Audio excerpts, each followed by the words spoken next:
Welcome to On the Brink Radio. This is Jeff Phillips Wefferson recording this on the Thursday, the 16th of October, 2019. I'm sitting on a rock at the Marengo Nature Reserve rock shelf near Apollo Bay, Victoria.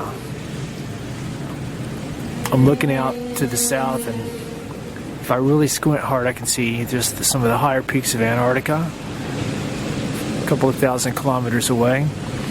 I'm in the territory of the Gadubanud. That's Gadubanud, the Gadubanud people. That means the king parrot people. They're the people whose land this originally was. This was their territory.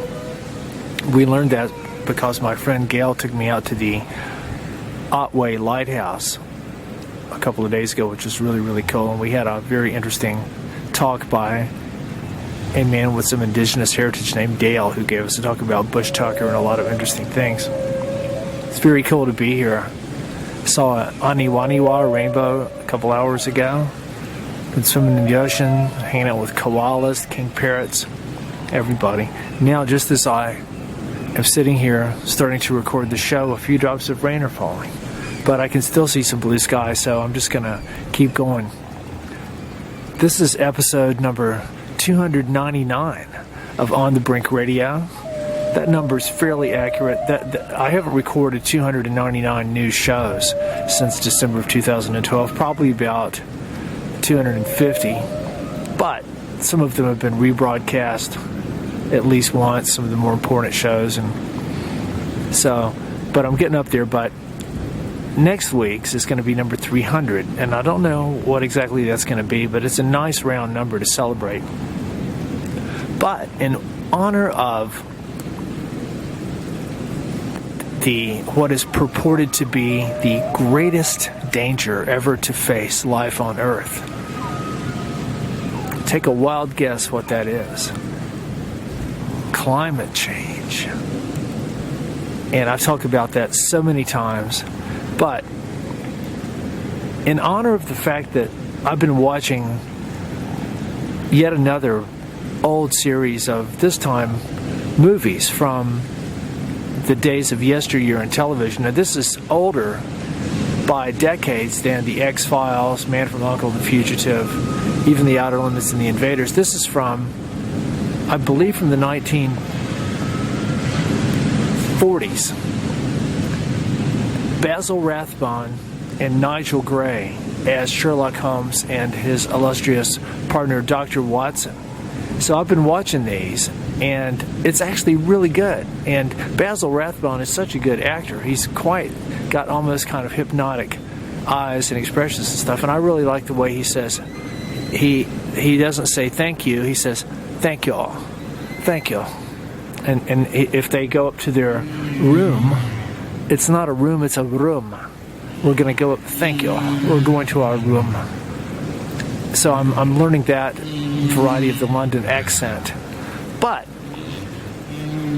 I've gone back in time, and through various special connections that I have in the spatiotemporal holo movement continuum, I've been able to establish a line of connection with Sherlock Holmes. Because really, you know, in all the years I've been following all this climate change stuff, he's the only person with the brilliant deductive capabilities to actually figure all this out.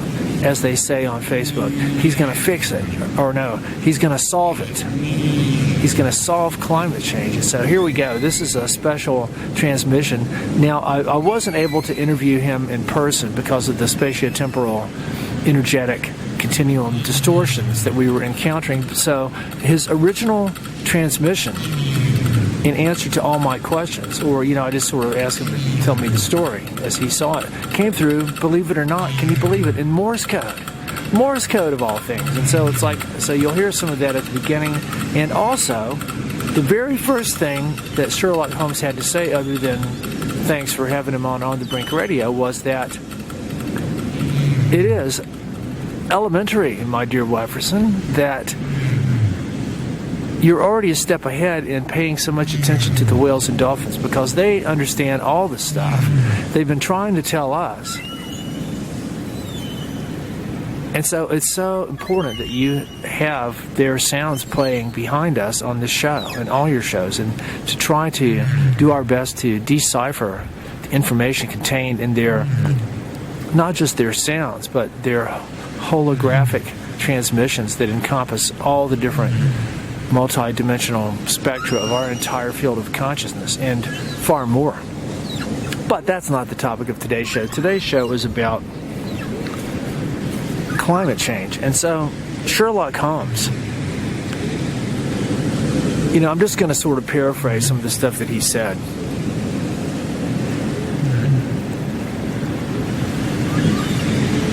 It's really like a smoke screen. And he likened the smoke screen of what climate change is actually even thicker than the cloud of smoke constantly being puffed from his pipe that he's always got in his mouth. So, and he used the expression that what we're really living in is a climate of suspicion. And this is really important because we're hinting at what... Now, Sherlock Holmes is from England, home of the Oxford English Dictionary. And so, it would be really good if we were able to get a very specific traditional definition of climate. And climate does have to do with your environment, and it does have to do with the standard definition is it can be a psychological environment, like a climate of fear, a climate of suspicion, climate of paranoia. But in the modern parlance of climate change, the purveyors of this meme are referring to the climate of the Earth, which has to do with long-term weather trends and patterns. So the implication of climate is basically what we're talking about. The Earth and other planets have atmospheres, and they've got processes that happen in these atmospheres, the dynamics. And here, because we're here to experience it, we call it weather. So in climate, both weather and climate both imply the presence of someone there to experience it. So if we were watching the atmospheric patterns on, say, for example, Mars, a dust storm, or Venus with some of its hot gaseous clouds, or the moons of Jupiter, we don't really talk about weather or climate because we're not there. And as far as we know, there's nobody else there to experience it. So we talk about the atmospheric dynamics, the long-term patterns in that. And I also have come to use the analogy of the difference between weather and climate is kind of similar to the difference between your personality and your mood. Your personality is like your climate. It's your sort of long-term disposition over your whole lifetime. What you tend to be, not that you can experience a range of different emotions and states and moods, and a good day or a bad day, a good week or a bad week, or maybe a period of your life that's quite different from your normal personality. Some people have multiple personalities, and some people have no personality at all. But I think it's a pretty good comparison. Your personality is kind of like the climate, and the weather is like your mood. The weather is different from minute to minute, hour to hour, day to day, which, there's a lot of people like that. Their mood, there's Melbourne people whose mood can't be predicted from 1 minute to the next, so they can have all 4 seasons in one day, if not 1 hour. But that's a relatively good analogy. So climate is basically long-term trends in weather. And it's kind of like your personality, and weather is like your mood. So what we're talking about, really, what these traditionally have meant, has to do with the dynamics and processes of the atmosphere, and specifically the troposphere, which is the lowest level of the atmosphere. That's down where most of life lives, where most of the oxygen is, where most of the weather happens. And the troposphere is intimately connected with the surface of the land and the surface of the ocean and the rivers and stuff. And so these form a very dynamic whole, which you can't really separate out. But science, and especially soundbite science, is really good at separating these things into bite-sized components. So another really big thing to consider is the word engineering. So if you really want to get a perspective on what's going on in the world, I use this kind of framework that I've used in a lot of my research with the whales and dolphins.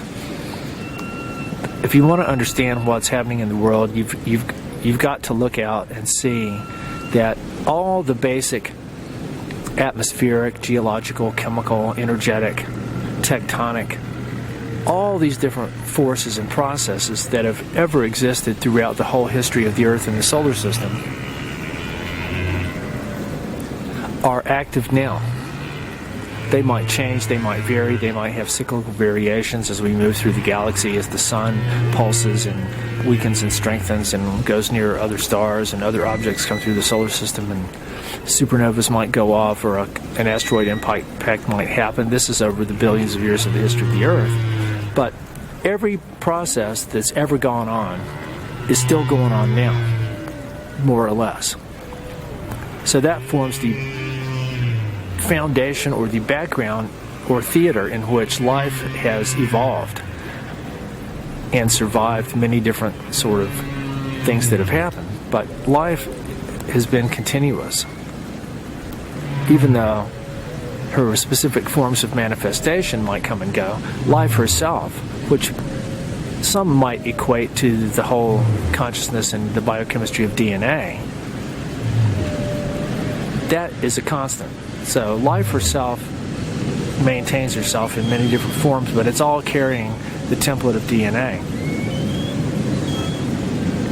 Superimposed onto this background of all the normal processes that have always been there is the human presence. And I single us out because we're the only species that sort of created an artificial reality, or that attempts to modify our environment and our planet and our own self, our minds and bodies and everything through, I use the word engineering in a very generalized sense, but in the engineering of everything. We started engineering our environment thousands of years ago when we first began to violate the Hopi prophecy, which I learned from Thomas Banyaka in 1986. If we dig precious things from the land, we will invite disaster. And we're not talking about digging out veggies like some carrots or beetroot or something like that. We're talking about digging out stone, iron, diamonds, coal, hydrocarbons, uranium, you name it, the precious substances that the body of Mother Earth is made from, not things that are growing in there. So through our engineering, that's when we really began to terraform the Earth. And so you can use that word. Terra means earth, just like terrestrial means of the earth. Extraterrestrial doesn't necessarily mean off the planet, it just means off the land. So in that way, the whales and dolphins are true extraterrestrial intelligences. The impacts and remains of our engineering have been accumulating over the millennia since we began doing this. And then with the advent of the Industrial Revolution in the 1700s, the beginning of the use of hydrocarbon combustion, and then the dawn of electricity, and then into the 20th century, especially after World War II, the whole dawn of microwaves and electronics, the planetary electrical grid, and the whole spectrum of all the really dangerous technologies that we're creating now. All this, it's direct and indirect side effects of all these things taken separately and working together, often with unknown synergisms that we may never understand. All this, the effects of military-industrial civilization, is overlaid on top of the previously existing presence of all the natural forces and energies and emanations that have been there since the dawn of time. So if you want to understand anything, whether it's climate change or the real global threats to the whales and dolphins, two examples that I deal with. You've got to look at it from this perspective. You've got to be able to take in and analyze and comprehend all these ancient variables overlaid with the modern effects of everything we're doing now. And then there's limits to this because we weren't there billions of years ago. We have to sort of deduce, in the manner of Sherlock Holmes, we've got to deduce what all this stuff was and what it means. And the same with in the world of today. No one mind, even that of Sherlock Holmes, can fully grasp the totality of everything. And that's even given that that knowledge is available to us, because there's stuff that we haven't ever even thought of. Plus, when you look at the classification and secrecy component of the whole military entity, there's a lot of weapons and technologies that are not allowed to be known about. And that's for an example of the importance of the work of Dr. Nick Begich, who almost single-handedly was responsible for the fact that we know about HAARP, High Altitude Auroral Research Project, the MacDaddy ionospheric microwave heater in Alaska. We knew about that because of him before it was even built. It's almost like if someone found out about the Manhattan Project and told us about that before it was built, it would have kind of derailed the whole thing. So there could be whole new revolutions in military affairs that are unfolding beneath the public radar, with no one like Dr. Begich to be in there to tell us about it in advance. And that way, if we ever know about it, it might be only after it's been being deployed for a really long time. So, kind of in a nutshell, Sherlock told me that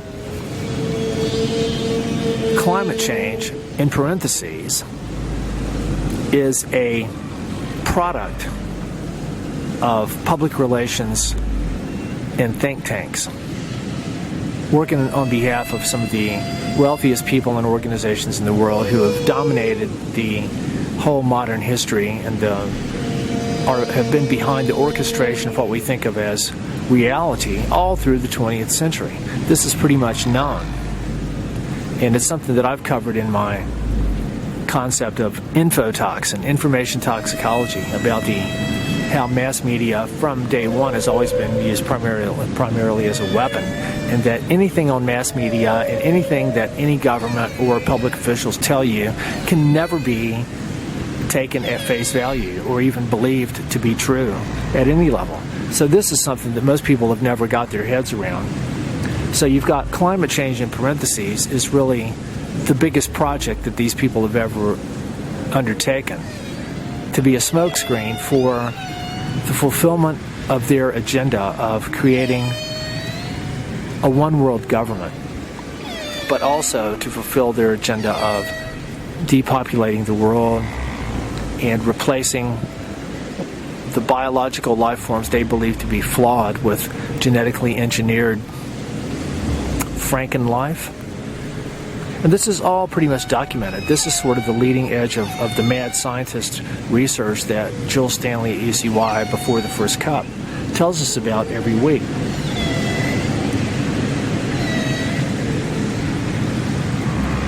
So the difference between climate change, in parentheses, and real climate change is that what we're led to believe that's being called climate change is not that at all. By definition, it's not climate that's changing, because we're looking at it over too short of a time span for it to be climate. We're seeing weird, disrupted weather, extreme weather events, and stuff that wouldn't normally happen in nature, or sort of exaggerated versions and anomalous aspects of things like bushfires that turn a house to ash, but trees and bushes that are a couple of meters away are unharmed. Regular, normal fire does not behave like that. Microwave directed energy weapons, yes. And there's millions of examples of things like this that, to people that aren't really looking close, they go like, oh, that was an intense bushfire, but they don't think about how, for example, in Tasmania last year, there was these dry lightning strikes in the middle of nowhere that started bushfires for the second year in a row. But when you saw a satellite photo of the pattern of these dry lightning strikes, they were in straight lines. And there were like 4 straight lines of them, all parallel, going sort of from the northeast to the southwest. And they were parallel. Several dry lightning strikes, each in a row that's parallel. And so nature just really does not work like that. And so, you can't take any one of these events on its own, but you can look at the giant mega cyclones and hurricanes that have been occurring in recent years. Ones moving on totally bizarre trajectories that have never been seen before. There's all kinds of they're actually calling them new versions of things that we've always had, like earthquakes. Like the French put up a satellite called Demeter back in the early 2000s, whose function was solely to study modern earthquakes. It was a type of earthquake that appeared around the 1990, around just about the exact same time that the geophysical warfare systems like HARP started coming online, that are deliberately manipulating the Earth's atmosphere and the ionosphere specifically for a lot of different military purposes. But the modern earthquake has an electromagnetic signature that's different from regular earthquakes. So what does that tell you? And there's all kinds of there's new kind of auroral sprites. There's all kinds of new hurricanes. There's the new type of bushfires. There's the new dry lightning strikes. There's the new droughts and the new floods and just all the stuff. And it's just so easy to see. You don't have to be a Sherlock Holmes deductive genius to see that this is all fishy. It's all a crock of gumbo, if you will. So the difference between real climate change is as normal as having weather. It's like if you've got a climate, it's going to change over long periods of time. Probably, I don't know exactly what they would say. Wow, I can see a really beautiful piece of a rainbow way out on the horizon now. I got to stop and take a photo of it. So if you've got a climate, it's going to change, but over long periods of time.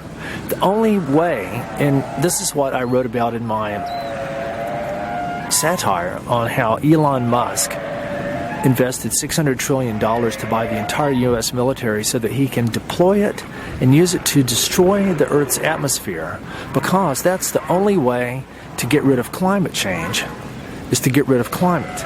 And the only way to get rid of climate is to get rid of the Earth's atmosphere.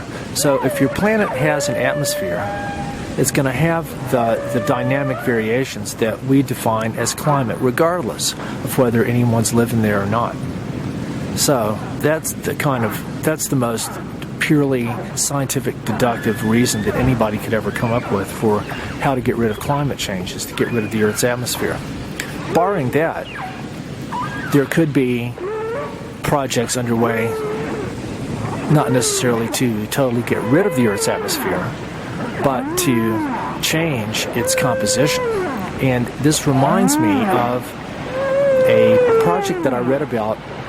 There was this mad scientist named Nikola Tesla back in the early 20th century who was regarded as a scientific genius by many people. I don't think that any of his inventions have actually helped us in terms of being biological life forms, but a lot of his ideas are behind HARP and advanced weapons technologies. Also, he invented alternating current that's made it's the operating system that makes all these other technologies possible.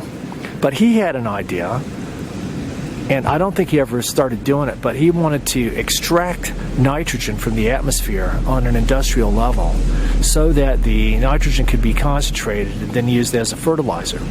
So now this is really interesting when you think about how much nitrogen is in our atmosphere. It's probably in the 70-something%, like 75% nitrogen. Most people have no idea. They couldn't begin to tell you what it does. It's like, I think we could breathe the air and we'd be fine if there was no nitrogen, at least for a while, but we don't really know. It's kind of like that mythical the 10% of your brain that people say that's all we use. And so, but what about the other 90%? Or all the 90% of our DNA, it's junk DNA, that it's there, but we don't know what it does. So it's like that. It's one of those mysteries. What does the nitrogen in the atmosphere do? So there was a chemical researcher named Frederick Jenneman, who just died in the 1990s, but I got an interesting book of his, and his very first idea is that he was speculating on the possibility that because people that do a lot of scuba diving and breathe a lot of nitrogen in their mix, or something like that, I'm not sure exactly how it works. Maybe, I'm not sure if the nitrogen is in the air they're breathing, or if it's the nitrogen in our bodies that something happens to when you're at a different atmospheric pressure for such a long time that you're breathing, something like that. Anyway, a phenomenon happens called nitrogen narcosis, where when you get too high of a concentration of nitrogen in your blood, you start hallucinating. So his idea was that humanity as a whole, and probably for a really long time, like millions of years, we've been living in or even evolved in a condition of low-grade nitrogen narcosis from the amount of nitrogen in our atmosphere. So that would also mean that it should be normal to us. But who knows? And you'd also think that the same effect was happening for everybody else, especially mammals that were breathing the nitrogen-rich air. So anyway, it's very interesting to think about how much nitrogen there is in the air, yet we don't really think it does anything to us. But it's by far the most. Now we've got this other gas that's central to the whole climate change ideology called carbon dioxide. And carbon dioxide is to the plant kingdom what oxygen is to the animal kingdom. It's like their most essential gas that they breathe in. And it's not toxic or poisonous at all. The only way carbon dioxide could hurt you is if you were breathing air that was too much carbon dioxide and not any oxygen. You might be asphyxiated, but it's not going to be a poison. But a lot of people confuse it with its cousin, carbon monoxide, which is a deadly poison that's colorless, odorless, and tasteless, just like carbon dioxide. But it's a deadly poison that if you get too high of a concentration, it makes you feel drowsy and then you just die. Because I think it cuts off it inhibits the ability of your blood to carry oxygen to your brain. So there's a lot of confusion about that. But carbon dioxide, despite being billed as this evil science fiction bogey that can do all these things, they talk about parts per million. So it's at like 450 parts per million now in terms of the atmosphere. But that is really a very tiny amount. It's called a trace gas. Carbon dioxide is a trace gas in the atmosphere, and it typically exists at about 0.0003%. That's 0.003 of a percent. That's very, very little. That's a few hundred parts per million. And so when you think about it, they're talking about the difference of how, we've gone up a few parts per million of carbon dioxide. And we haven't even talked about the statistical inaccuracy of that kind of thing, or the whole notion of what temperature is, or the whole validity of whether a planet can even be said to have a temperature. But carbon dioxide exists in very, very, very tiny quantities. And it's never really been fully agreed upon by that many climatologists that the greenhouse effect, per se, is a major driving force of climate or climate change. All these things, sure, the greenhouse effect is real, but the greenhouse effect really was formulated from a greenhouse made of glass, not atmosphere made of gas. And we're talking about the infrared and thermal absorption coefficients of different molecules, but people don't understand that water vapor is thousands of times more potent as a greenhouse gas than carbon dioxide. And there's massively larger amounts of water vapor in the atmosphere everywhere than carbon dioxide. And it's well known among geologists, based on information that's been deduced, that in Earth's past, there's been periods of geological time, for example, the Permian, or what they also call the Carboniferous era, that the carbon dioxide was at like 9,000 parts per million. That's 25 times higher than it is now. And was the Earth on fire and burning up? Was it being destroyed by super cyclones and dry lightning strikes and anomalous earthquakes? No, it was thriving. It was like a jungle of life. And everything was maybe bigger, but plants were just thriving. So that's what a lot of carbon dioxide does. It makes the world greener. It makes plants grow. That's why people that grow marijuana, for example, or other sort of indoor plants, they actually install tanks of carbon dioxide to blow out. It's like fertilizer for their plants. So what we're witnessing in the world isn't climate change by any means. It's localized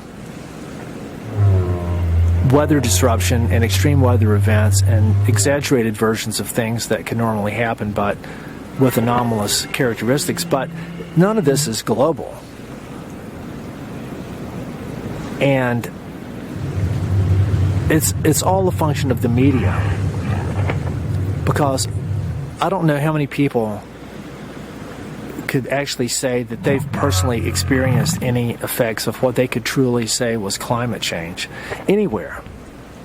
You know, there may be people like up in Eastern Australia right now that are having a very severe drought and fires. But even that is not unheard of for Australia. That's, in fact, is kind of the norm. You know, so it's a combination of what we're led to believe, what we're served up to consume as our daily dose of reality. But it's not objectively reported from equal points all around the world. It's reported and largely actually fabricated by public relations firms working for television and radio networks. That's kind of how the news comes about. So people think that it's this authoritative source of information that you just open your mouth and let it into your brain. But why do you think it's free? Everything that we get on television is what is the voice of what the largest corporations on the planet and the military want you to hear, want you to see and consume. And this is a very highly evolved scientific endeavor going back to the Mac Daddy of public relations, who actually, Sherlock Holmes, told me that he personally knew Edward Bernays, and he thought he was a diabolically evil person, up there with just about as evil as Dr. Moriarty, who Sherlock has battled with numerous times and just keeps coming back. He's kind of like the cigarette smoking man in the X-Files. He just, even though he appears to die, he keeps coming back. So Moriarty did that, and Edward Bernays is probably just reincarnated as some supercomputers that are used by the CIA and the media control orchestrators. We're having it shoved down our throat that this evil bogey of climate change, and it's still never really sure. No one can tell me if it's a cause or an effect, or exactly what it really is. It's quite nebulous. But it's this evil bogey that it's the greatest threat ever facing life on the earth. But what are we supposed to do about it? Are people supposed to stop driving? Are people supposed to stop breathing? We're supposed to stop using plastic. We're supposed to stop eating meat. We're supposed to be vegan. We're supposed to use hemp clothes. It's like every possible thing can be associated with climate change. But yet, when it comes down to it, people somehow think that there's nothing that they themselves can do. This is not something, because of the gravity of the situation and how huge it is, and plus the inconvenience. How dare them people think that if, you know, it might be good for them to stop driving, but hey, that's just a bit inconvenient. So We want the government to fix this for us, to solve it, because it's beyond our control. We want to elect governments that are going to tackle climate change, so that's the point of this whole thing, because if people feel powerless to do anything about it, then they'll lend their full support, including financial support, unquestioning, to the creation of even more supranational governmental or non-governmental organizations, sort of like the daughter products of the United Nations. All these different kind of organizations. It's unbelievable. All these think tanks and charters and all this different kind of stuff. It's just an unending morass of bureaucratic obfuscation. But that's the point. And then this de facto one world government is then going to start taking increasingly drastic steps to fix climate change. And that's when the people may or may not like what's going on, because I think that a big part of this is not depopulation in the sense of Planned Parenthood and birth control. We're talking active depopulation from destroying people's ability to live through weather modification and geophysical warfare. What we're really seeing is the fulfillment of the paradigm for global hegemony articulated by Technotronic era visionary Zbigniew Brzezinski.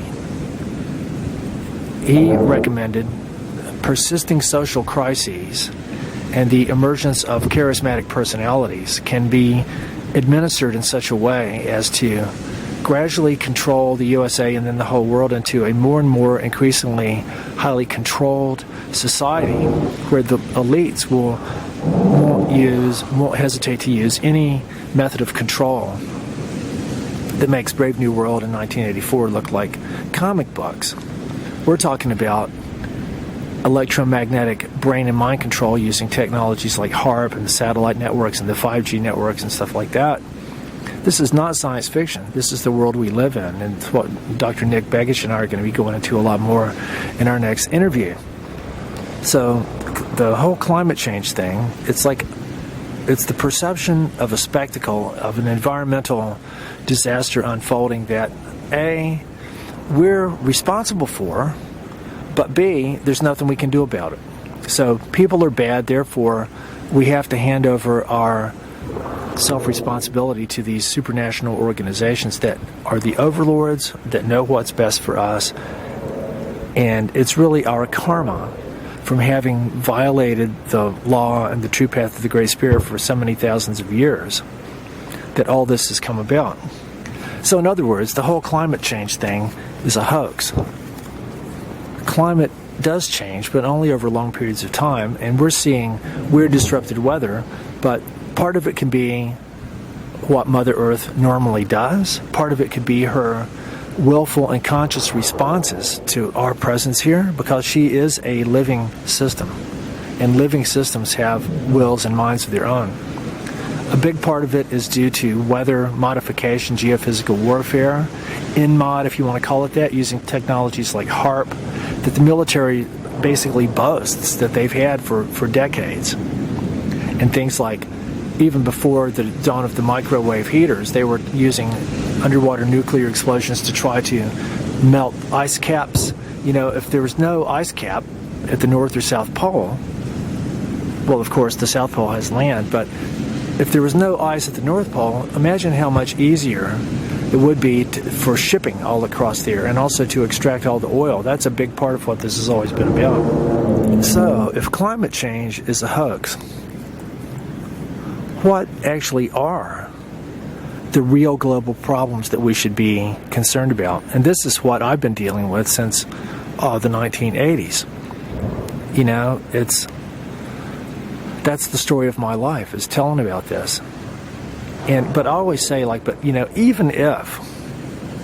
even if all the climate change ideology was true, which it can't possibly be, but even if it was, nothing about climate change, whether it's like a few degrees of temperature increase, a higher sea level, increased frequency of storms and droughts and rainfall and floods. None of this is toxic. None of this is carcinogenic. None of this is going to cause mutations, damage your genome, or cause an abortion of your embryo in the womb, which is what all the synthetic chemicals based on hydrocarbons and all the electromagnetic energies based on microwaves and all the synthetic radionuclides from the whole global nuclear scenario, all of these substances do all that.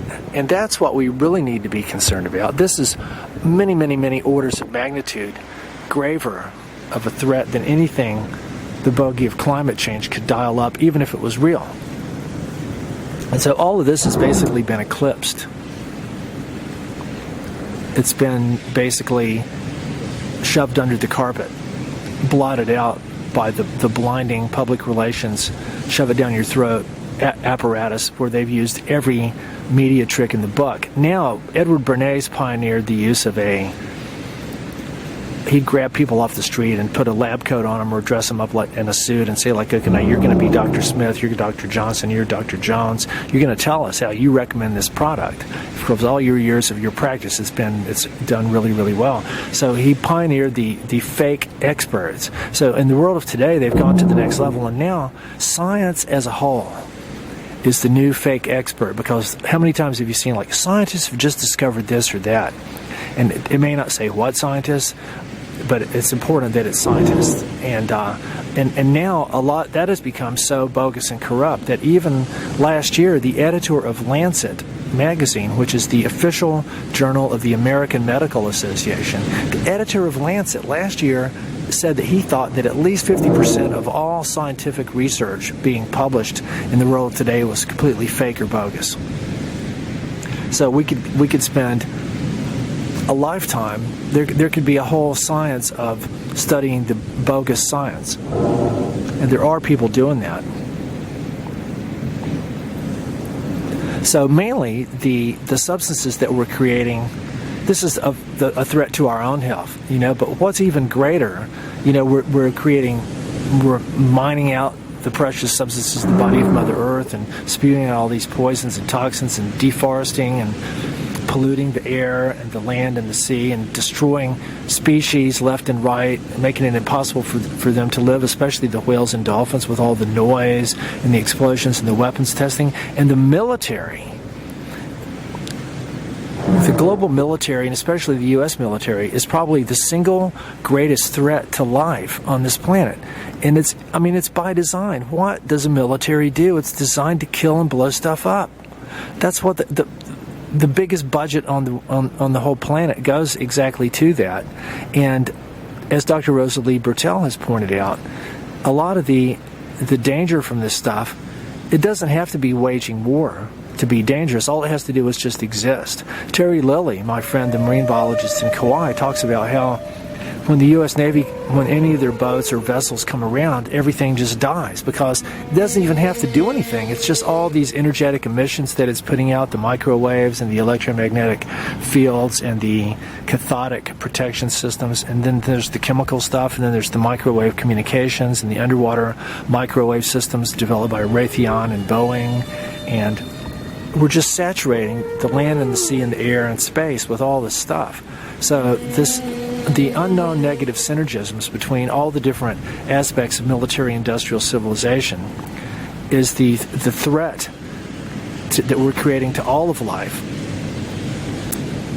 But even worse than our physical destruction is the spiritual desecration that we're conducting, which is a complete blasphemy against our true nature as the guardians and caretakers and kaitiakis of life on this planet, in the true spirit of the indigenous Australians on whose rock I'm sitting right now. We're supposed to be here. We're not supposed to leave footprints of any kind. We're supposed to live simply so that others may simply live. Thomas Berry talks a lot about this spiritual desecration, that is destroying us spiritually. even more than the radioactive and chemical toxins and the information toxicity from the control of mass media. The whole, how we've not taken William Blake's advice, because he said, I must create a system or be enslaved by another man's. But we're not doing that. We're just spoon-feeding in pre-digested fake reality from other people. And because it's so easy. It's a lot harder to get out there and dig for your own reality, to go and sift through libraries and find books that are not available online, and do things like interview people that fictional people that died in 1920, like Sherlock Holmes, and communicate with the whales and dolphins and the spirit of comets, and try to derive all this information. That's what I spend my time doing. And I try to create useful and valid information. I'm not saying that this is true, but I'm saying, like, look, think about it. Because what you're spoon-feeding from mass media is mainly a big lie. That's a technique that Hitler used, and you see it. Every mind control trick in the book has been broken out for the climate change thing. Trust Sherlock Holmes. As he said himself, Watson said Sherlock Holmes is never wrong, and Sherlock goes, the correct answer is seldom. I'm seldom wrong. But on this climate change thing, Sherlock Holmes, I'd really like to thank you for joining us via Morse code for this interview. There's so much more to talk about, but I think that's enough for now. Remember, the only way to get rid of climate change is to get rid of climate. And the only way to get rid of climate is to get rid of the Earth's atmosphere. We didn't even talk about the financial aspects of the whole carbon thing with Al Gore and the carbon billionaires, and now these new sort of industrial level contraptions to take carbon dioxide out. You know, it's like a planetary geoengineering thing. And Mike Adams, the health ranger, talks about that a lot too.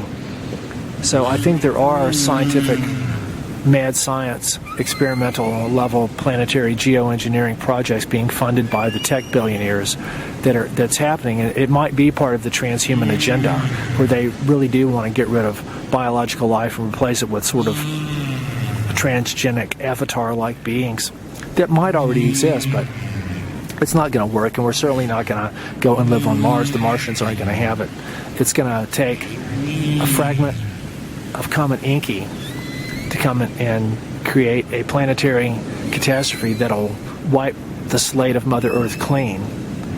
And for all the good that we can do, we might help to lessen the severity of the purification, so that the people of one heart of all the kingdoms of life might be nurtured as the seeds of the new creation. That's the essence of the Holy Prophecy. Thanks for listening. This is Jeff Phillips Wefferson. It's a few little drops of rain falling here.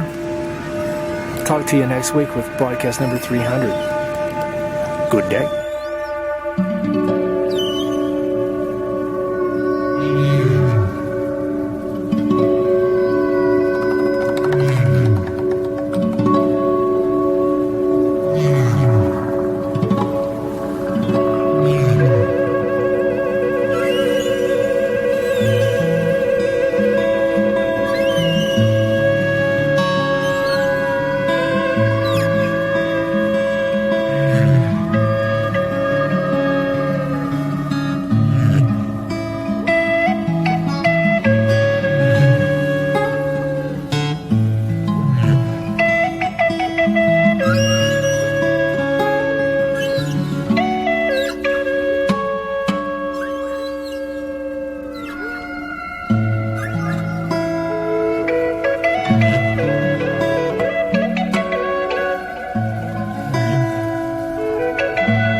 This